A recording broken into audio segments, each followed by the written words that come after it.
Communication in palliative medicine. What is medical communication? Medical communication refers to the interaction between medical doctor, patients, families, peers, or society for the establishment of therapeutic alliance for that improves the quality of life of patients and their families. Communication is not related to just this verbal exchange. It consists of sometimes verbal, nonverbal, and paraverbal. Verbal communication consists of using the words and expression in order to make the link with the other person. Nonverbal communication includes eyes, contact, gesture, posture, face expression. Paraverbal communication includes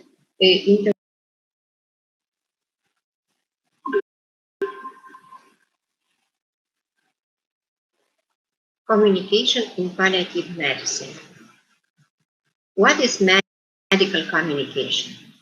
Medical communication refers to the interaction between medical doctor, patients, families, peers, or society for the establishment of therapeutic alliance for that improves the quality of life of patients and their families.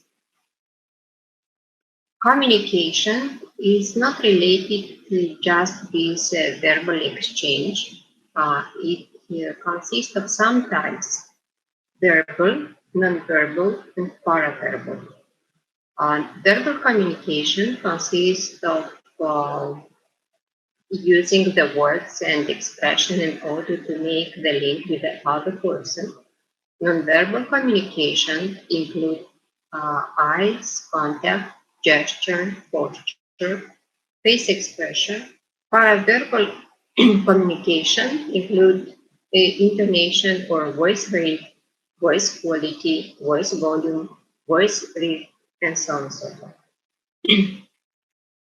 The medical communication has some goals.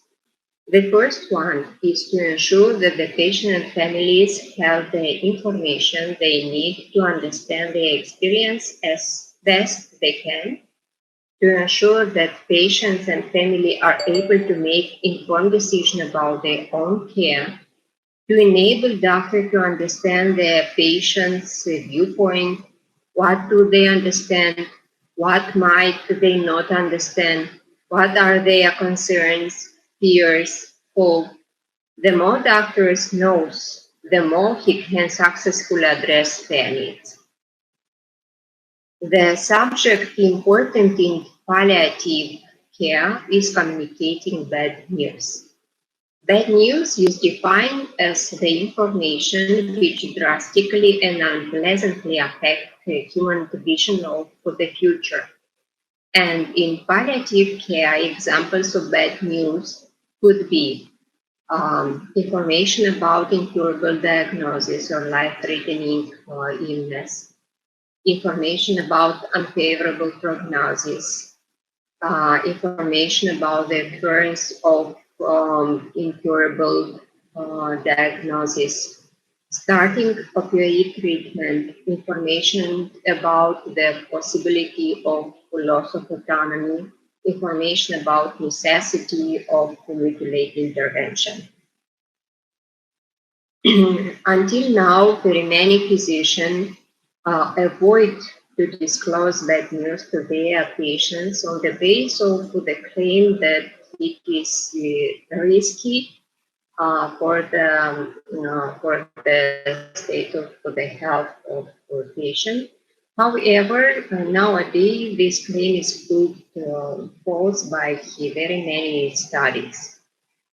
One of them, the study of Follow-Field, the title Truth May Hurt, but Deceit Hurt More, Communication in Palliative Care, says, desire to shield patients from the reality of their situation usually create even greater difficulties for patients, their relatives and friends, and other members of the healthcare team.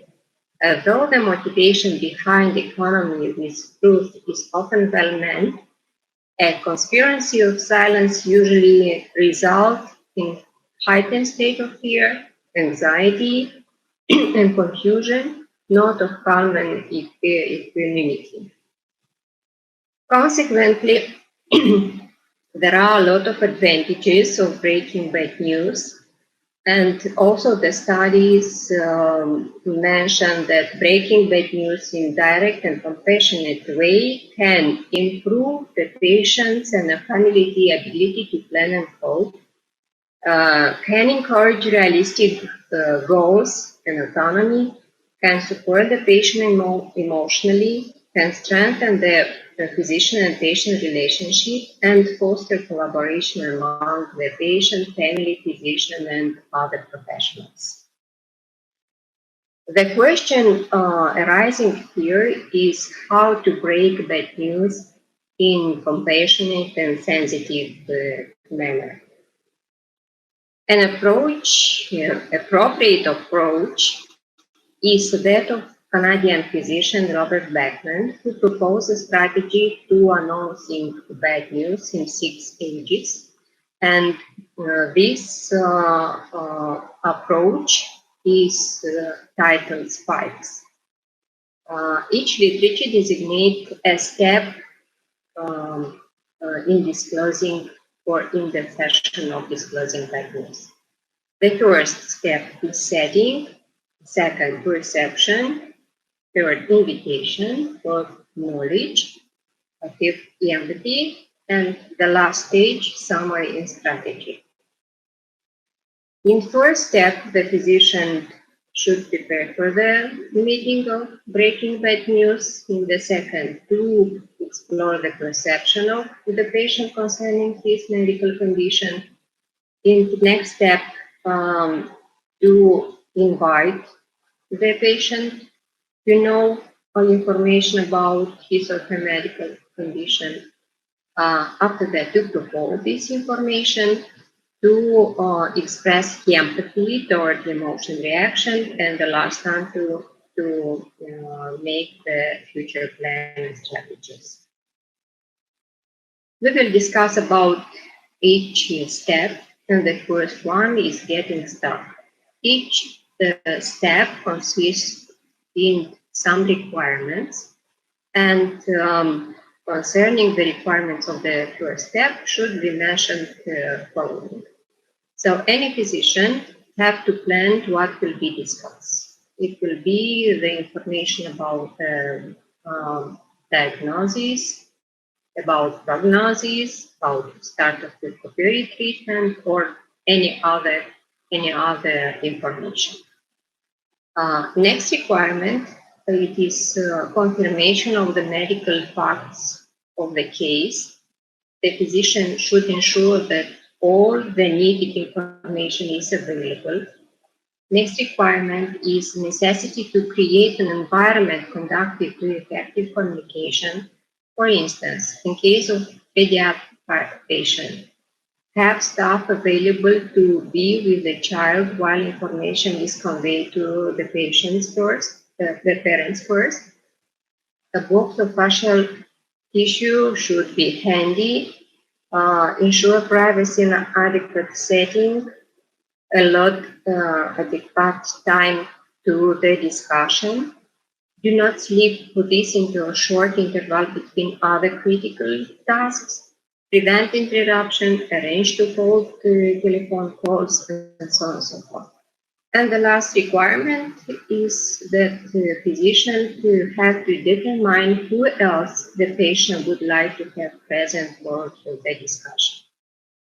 This might include family members or the decision maker or any key member of Paliative team, like nurse, social worker, chaplain, or somebody else. Step 2, in this step, the physician should explore What does the patient know about his or her condition? And in this step, the physician might use the following question. What do you understand about your illness? What did other doctors tell you about your condition? When you first had these symptoms, what did you think it might be? What did Dr. A tell you when he sent you here in our services? With this information, the physician will ascertain if the patient and family will be able to comprehend the bad news. And with the answers to these questions, the physician will be able to understand how to proceed in the subsequent steps.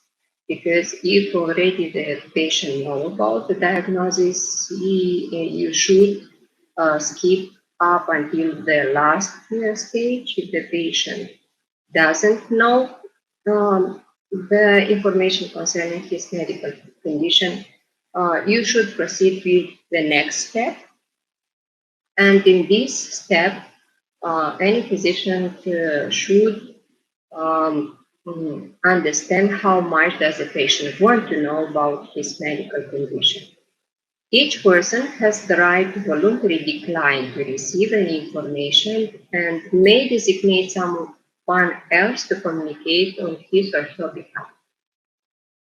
If the patient prefers not to receive critical information, you should establish to whom information should be given. For the reason of this task, you could use the following question. If this condition turns out to be something serious, do you want to know? Or another version. Some people really do not want to be told what is wrong with them, but would rather their families be told instead. What do you prefer? If the patient prefer the family to be informed, you should get the contact number of the family member delegated by the patient and to establish another meeting with this delegated person. If the patient prefers to be informed, you should proceed with subsequent step. Step 4 is a step of sharing the information, and the requirements of sharing information are as follows. Deliver the information in sensitive but straightforward manner. Avoid delivering all the information in a single steady monologue. Use simple language that is easy to understand. Avoid technical jargon. Pause frequently. Check for understanding. Use body language as a tool to facilitate the discussion. And do not minimize the severity of the situation, because well-intentioned effort to soften the blow may lead to vagueness and confusion. You might choose to break bad news by using language like, I'm afraid the news is not good. The biopsy showed that you have colon cancer. Unfortunately, there is no question about the test result. It's cancer. The report is back and it's not as we had hoped. It showed that there is a cancer in your colon. I'm afraid I had bad news. The bone marrow biopsy showed your daughter has leukemia. If you have a piece of good news related with established diagnosis, you should deliver it immediately after the bad news was broken. For instance, there is no doubt concerning the results of the test is cancer. But The good news is that the cancer is not spread in the body and we have the surgery option. Next step is responding to feelings. It is necessary to say that patients and families respond to bad news in a variety of ways, with tears, anger, sadness, anxiety, relief, denial, blame, or other strong emotion. And any physician should be prepared to support the family and patient through a broad range of these all reactions, to listen quietly and attentively, to acknowledge their emotion, to use nonverbal communication, for instance, consider touching the patient in appropriate and reassuring manner. Offer a drink of water, a cup of tea, or something else that might be soothing. Also, it is necessary to allow time for the patient and family to express all the immediate feelings related to the bad news. Don't rush them. Once the emotion is spent, most people will be able to move on. For being empathic and asking family and patient to describe their feeling, you can use the following expression. I imagine this is difficult news. I wish the news were different. Does this news frighten you? Tell me more about your feeling. What worries you most? What does this new news mean to you? You appear to be angry. Can you tell me what you are feeling? I will try to help you. Empathy is a facilitating factor for effective communication in palliative care, and it should be used at the level of all mentioned steps, but mostly it must be used in this step when already the information or bad news is delivered and the patient and the family need real emotional support. Empathy is defined as a phenomenon that involves the awareness of the patient's emotions and feelings, the manifestation of compassion, and the simultaneous management of own emotions. And the last step is the step of planning and follow-up. In this step, should be treated and discuss the current symptoms, should be establish a plan for the next steps. This might include gathering additional information or planning for the test, arrange for appropriate referrals, should explain plan for additional treatment, discuss potential source of emotional and practical support like family, friends, social workers, spiritual counselor, peer support group, and so on and so forth. Reassure the patient and family that they are not being abandoned and that the physician will be actively engaged in an ongoing plan to help. Indicate how the patient and family can reach the physician to answer additional questions and establish a time for a follow-up appointment.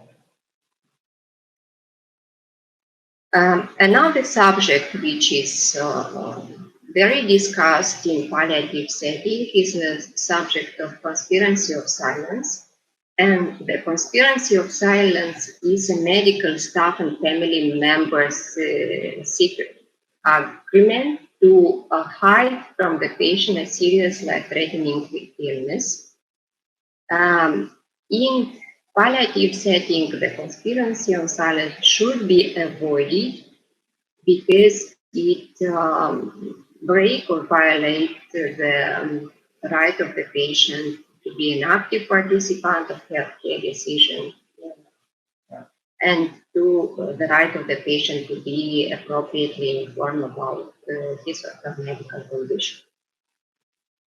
Any physician or any member of palliative team should be in the same time aware about the fact that there are some barriers of communication, and there are barriers due to the patients and families, like this mentioned here in this slide. Among them, a misunderstanding of illness, treatment option, and prognosis because of stress, misunderstanding of illness and option, treatment option and prognosis because of lack of support, lack of coping mechanisms, um, uh, lack of ability of concentration and understanding, and consequently of the decision making because of physical emotional depletion generated by the long and hard suffering of the patient, and so on and so forth. And there are also barriers due to healthcare providers. For instance, depth of physician-patient relationship might be a barrier in case if the physician develops a strong attachment toward their patients. Physical, emotional, and psychological stress and depletion of physician, insufficient knowledge related to understanding the emotional reaction of the patients, fears of emotional outbursts, fear of being blamed for the role of messenger of bad news, and so on. So also, there are factors that facilitate communication, and one of them is active listening. Active listening being the ability to extract relevant information as the patient is speaking, and it includes making eye contact with patient and approaching a neutral position, which shows that you are relaxed and not on the run. Another facilitating factors of communication are eliminating physical barriers between you, using open-ended questions, offering positive feedback, allowing periods of silence for the patient to organize their thoughts, using reiteration, using clarification, using the summary and checking the patient's opinion on the summary, inviting the patient to ask questions. Here you have the link of the session of breaking bad news, which might be useful to you to understand better the best steps of disclosing bad news, as well as being aware about some facilitating factors of good or efficient communication. Thank you for your attention.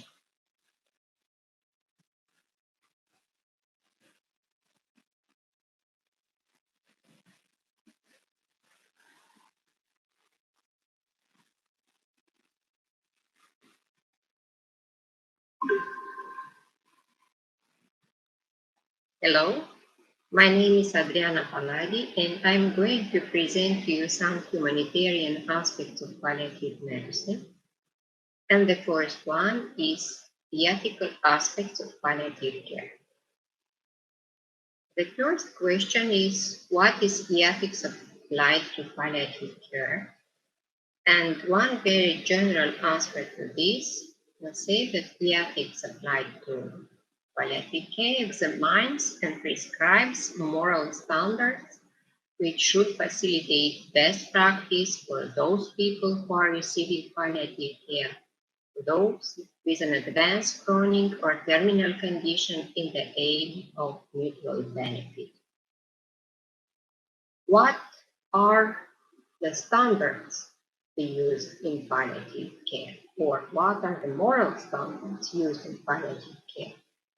Even if in professional literature discuss a lot of standards, among the moral standards commonly used in palliative care are four principles: principle of respect for person, principle of beneficence, and principle of non-harm, principle and of justice. Any ethical principle consists of series of derived moral requirements and obligations, which says what must be done in relations to patients in palliative care and their families. The principle of respect for person consists of two basic requirements. The first one is respect for patient autonomy. This requirement implies people's wishes be respected and that they be helped to participate in decision about their treatment or care to the extent they are informed, willing, and able. And the second requirement is protection of patient with reduced autonomy, and this implies that in case the patient are not willing and able to help the patient representative to decide on behalf of patient protecting their best interest. Some obligations derive from these principles. These requirements are as follows. Health professionals should seek to discover the extent to which people are willing and able to be informed and to participate in healthcare decision making. Second, if the person is willing and able to give um, him or her accurate and timely information that enable them to understand the prognosis for their advanced chronic or terminal condition and the available care and treatment options. People wishes about their care options are thought and respected. People are encouraged to plan for their future needs and to appoint a representative if they so wish. A person's right to refuse additional treatments that they believe are having a negative impact upon their comfort and quality of life is recognized and respected.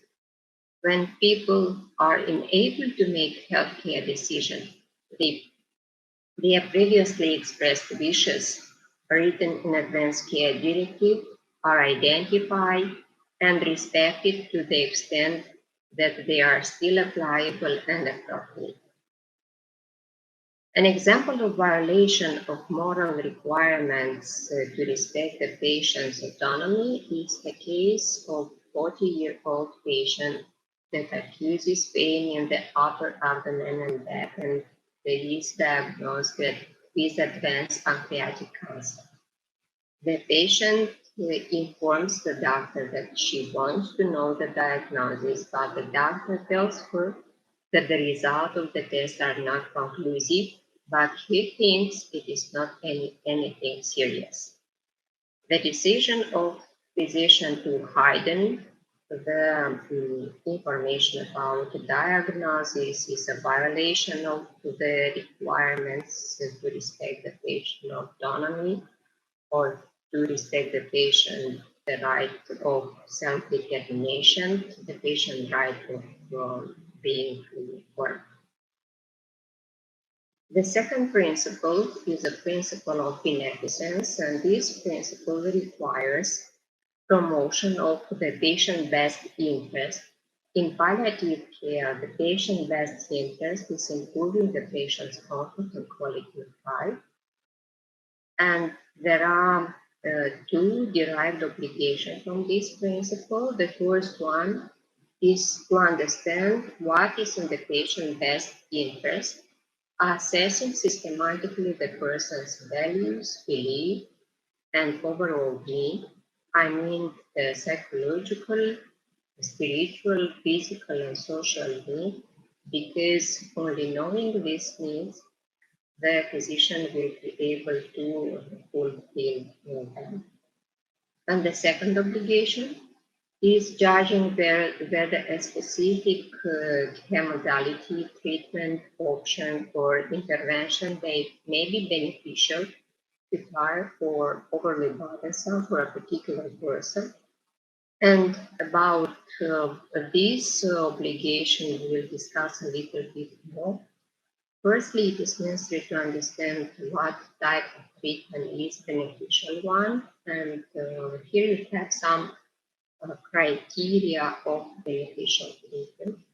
In other words, the treatment is beneficial if it is slow down the progress of chronic condition, sustain the person life, reduce disability and improve health, relieve the person distress or discomfort, and so on and so forth. Consequently, futile treatment is a treatment that brings no one benefit from the listed measure or bring no benefit at all to the patient. Burdensome treatment is when the burden of that care or intervention for the person is disproportionate to the likely benefit. But there are many types of treatments which are qualified with higher burdensome in the palliative care, mostly in case of terminal patients. But more discussed is the cardiopulmonary resuscitation in event of heart arrest in terminal patient. This type of treatment is qualified as burdensome because even if it could extend a little bit the life of the patient, it could also extend the suffering and decrease the comfort of this patient. The third principle is the principle of non-harm, and this principle requires refraining from causing harm or risk of harm to others through certain action or lack thereof. The most important obligation derived from this principle is that the doctor have to know and apply the best standards of palliative care. Some examples of violating of the principle of non-harm is the case of nurse who knowingly fails to change a bandage schedule because it leads to the risk of harm. The second case is the case of physician who forgot that the patient does not want to receive certain type of information and discloses that information to the patient. And in this case, there is the risk of psychological harm. And finally, the principle of justice. This principle requires action for the benefit of the person to be weighed against the benefit of others. In short, justice in the delivery of healthcare involves respect for and fair benefit to all concerned. That means patients, families, and healthcare givers. Some derived obligations from this principle are as follows. Health professionals should avoid any kind of discrimination against people on account of their age, race, spiritual beliefs, or social situation. Healthcare resources should be used reasonably, wisely, and fairly. The needs of family and other carers are taken account when changes to a person management plan are being considered. People's preferences about where they are cared for are sought and implemented if this is practicable, safe, and fair to others. People with limited access to healthcare, I mean in rural and remote areas, should still have a reasonable access to essential specialist and palliative care expertise. All these principles are connected and related to each other, and the majority of the cases a physician should take into account all of them. However, sometimes in some situations they could come in contradiction to each other. And in this situation, we are talking about a moral conflict. Moral conflict occurs when two moral principles or obligations are alleged by the case but are not achievable together. Moral conflict resolution consists in the careful weighing of competitive obligation and determining what of them has priority after careful examination of circumstances. An example of moral conflict could be the case of patient whose death is imminent, uh, and the patient is very close to death with regular respiration around 8 breaths per minute. The nurse needs to administer the pain medication, but to fear that giving it may hasten death. The nurse in this situation might feel conflicting with two obligations, two principles, the principle of beneficence and principle of non-harm.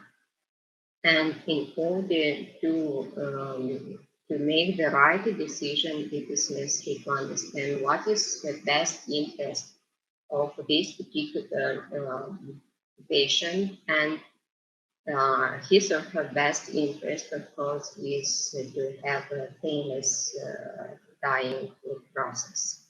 That's why administration of pain medication is the right decision. Thank you for your attention.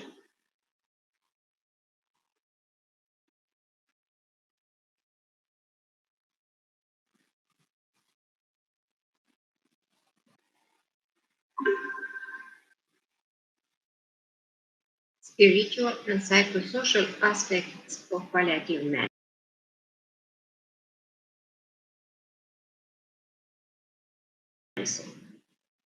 The first question is, who provides spiritual and psychosocial assistance in palliative care?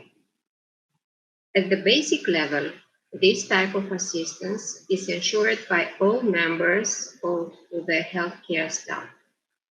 However, at the routine level, psychosocial and spiritual care is provided by psychologists, social worker, priest, spiritual counselor, and other providers.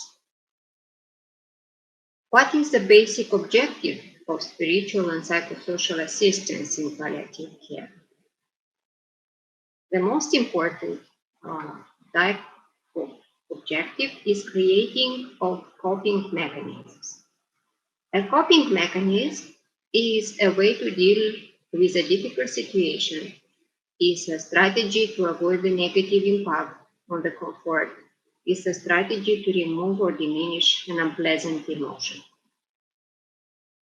A first step towards creating coping mechanisms is knowing the patient's perception, experiences, expectations, emotions, and needs at someone the end of life. Or, in other words, it is important to know what do patients think, believe, and feel at the end of life.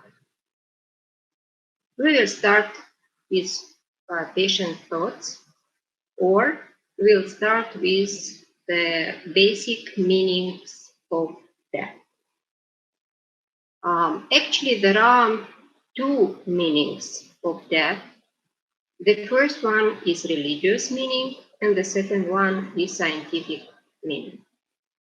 From religious point of view, death is a process of transition towards another reality, is a process of transition toward another realm, or transition towards eternity, because from religious perspective, the human has a soul, and the soul actually is immortal, and the death is actually the transition of the soul toward eternity. From scientific point of view, the death is a definitive end of human existence. The life is considered to be existence, the death is non-existence. After the death, nothing exists. Greek philosopher Epicure expressed this meaning in following sentences. When we are, death is not. When the death is, we are not. Humans also develop different kind of attitudes toward death. And two of the most important is a perception of death as distance existent.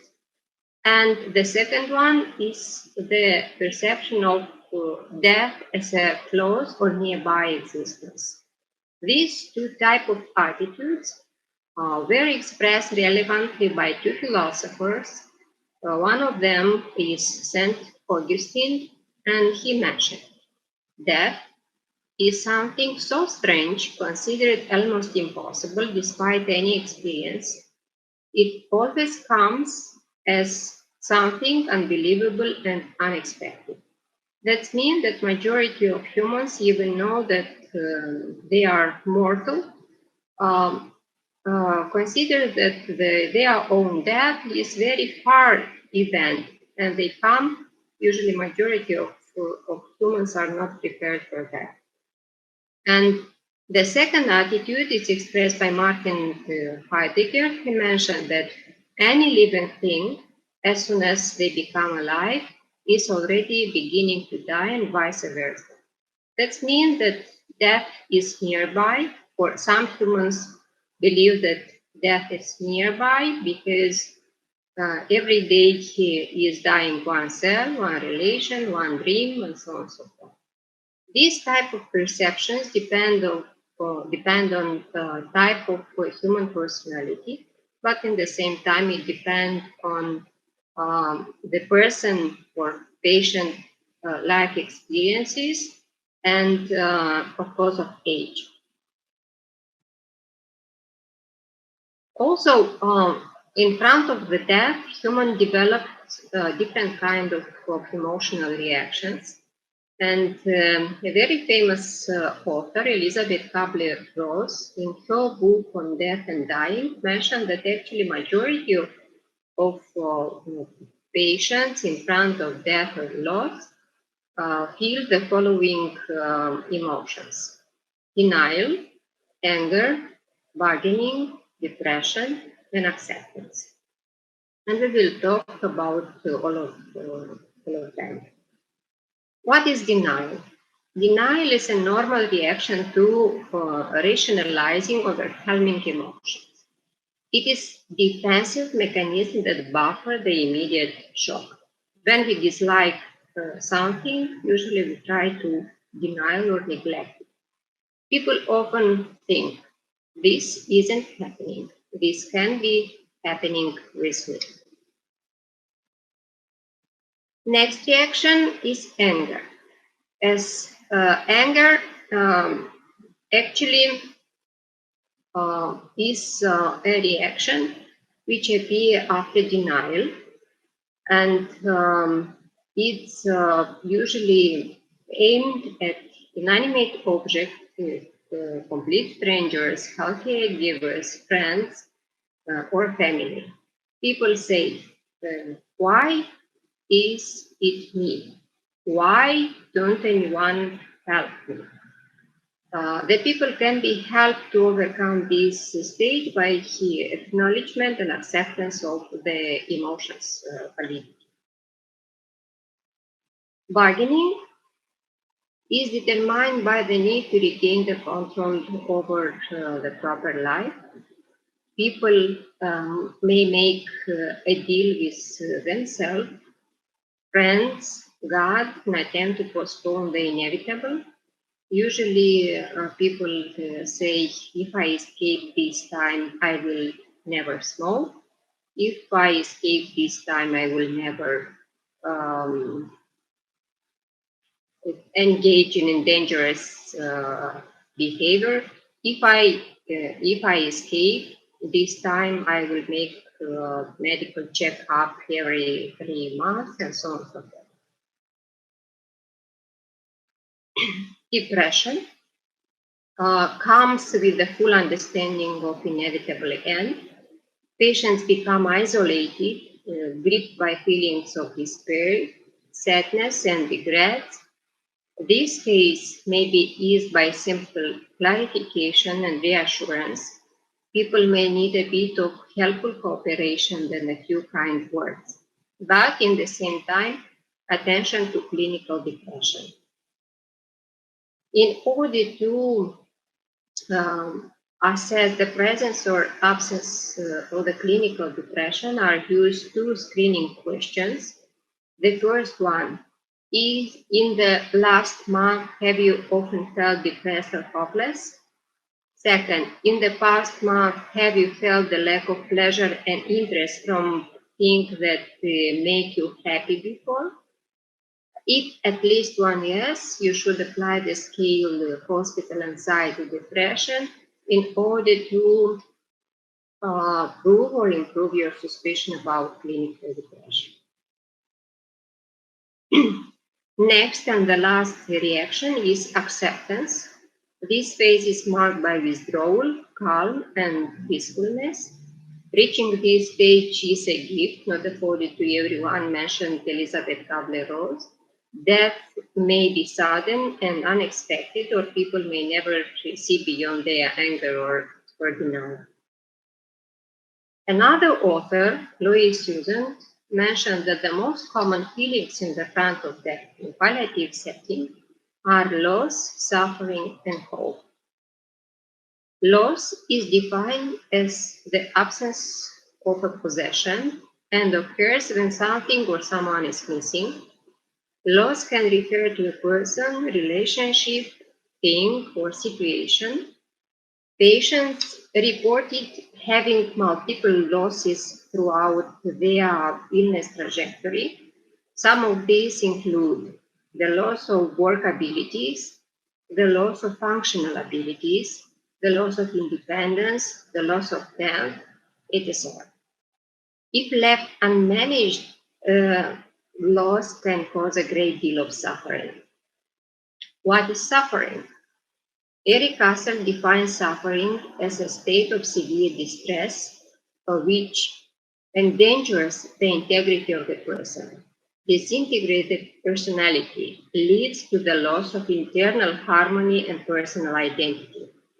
Suffering can affect the body, mind, or spirit and can have different degree of intensity, from mild to intolerable, depending on the subjective perception of the individual. Following this definition, we can say that there are mental, biological, and spiritual suffering, and in what will follow, we'll discuss mostly spiritual suffering. Spiritual suffering is that which attacks the deep values of human existence. Also, it is called existential suffering. Spiritual suffering may occur in the absence of physical pain and may not disappear with the elimination of psychic symptoms, which means that it is not to be confused with somatic and mental suffering. Spiritual suffering becomes an inescapable evidence in the tendency of the patient to questioning of certain subjects regarding meanings, values, and relationship. For instance, about senses, patient asks, why do I suffer? About value, the patient asks, is there anything left of value or dignity when productivity and independence are lost? About relationship, who do I love? Who loves me? Am I a good parent? And so on and so forth. All these questions are derived from the needs. Questions about meanings come from the need to give or find meanings in the rest of one's life. Questions about values come from the need to be respected as a person, no matter what he can or cannot do, no matter how he looks like. Question about family, social life, comes from acute need for reconciliation. And finally, hope. Hope can be understood as a feeling of trust in the favorable resolution of a problem in the fulfillment of one's wants or needs. And hope can be an important factor for patients who are nearing the end of life because it is what gives people determination and will to go on. That's why the task of palliative team is to make a different type of intervention that would foster the hope. And among them are as follows: keeping symptoms well managed, encouraging involvement in positive experiences that transcend the patient current situation, fostering spiritual processing and finding meanings, promotion of reconciliation and connection with others, assisting patient in setting realistic goals, and of course, focusing the patient attention on the short-term future, not long-term future. All these interventions could be very helpful in fostering the hope, in increasing the quality of life of the patient and comfort at the end of their lives. And some words about social assistance. What is social assistance? It is a type of assistance that addresses all issues related to family and social environment. Social assistance consulting on internal problems of the family. Inform the family and patient about the formal social assistance provided by law, like pensions, welfare compensations.